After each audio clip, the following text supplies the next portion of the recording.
Вот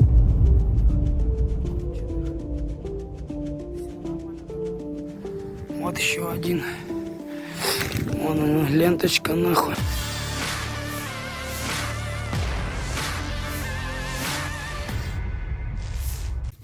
Всем доброго утра.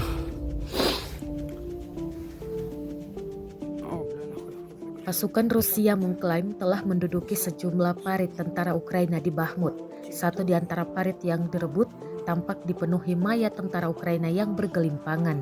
Rekamannya beredar di Telegram pada Minggu 19 Maret 2023. Dalam keterangan unggahan disebutkan posisi atau parit angkatan bersenjata Ukraina dipenuhi mayat setelah rentetan serangan pasukan Rusia diluncurkan. Pejuang Rusia yang dimobilisasi menduduki posisi musuh berikutnya, di mana banyak mayat tersisa setelah persiapan artileri dan serangan pasukan Rusia.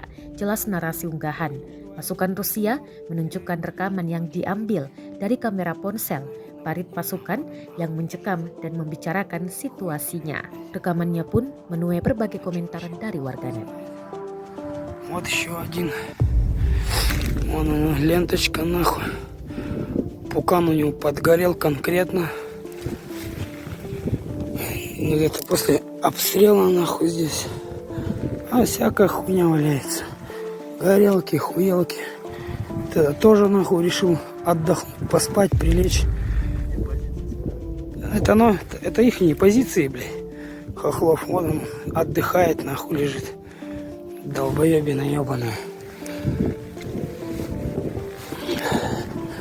Вон еще там один лежит. Вот он нахуй, с повязкой. Вот тому пизда, вообще он без ног. Болбашки тоже нету нахуй. Туда не пойду, все простреливается. Так что все ништяк. Вот наши ихние блиндажи, были. Теперь наши нахуй. Так что вот, давай, Ван Дам, еще всем помаши привет. Все ништяк.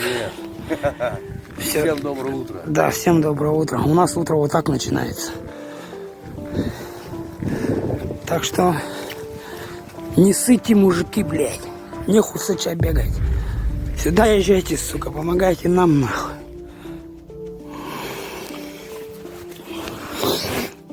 Вот так, нахуй. Сибирь сила, блядь. Оренбург тоже. Татарстан, Оренбург тоже. Все мы сила. Вот, нахуй. Вот там укропы, нахуй. Сидят вон по той лесополосе, блядь. Вон там, нахуй. Короче, мы вокруг них, nahul. Посерединке, у нас золотая середина. Зато трофеев больше, ебать. Sejauh ini selama invasi berlangsung, Rusia melaporkan 402 pesawat Ukraina, 222 helikopter, dan 3.464 kendaraan udara tak berawak serta sistem rudal anti pesawat dieliminir oleh pasukan Vladimir Putin. Sementara itu dari kubu Kiev, Kementerian Pertahanan Ukraina melaporkan 710 tentara Rusia dieliminir dalam 24 jam terakhir. Total 164.910 prajurit Federasi Rusia meninggal sejak awal konflik hingga hari ke-389.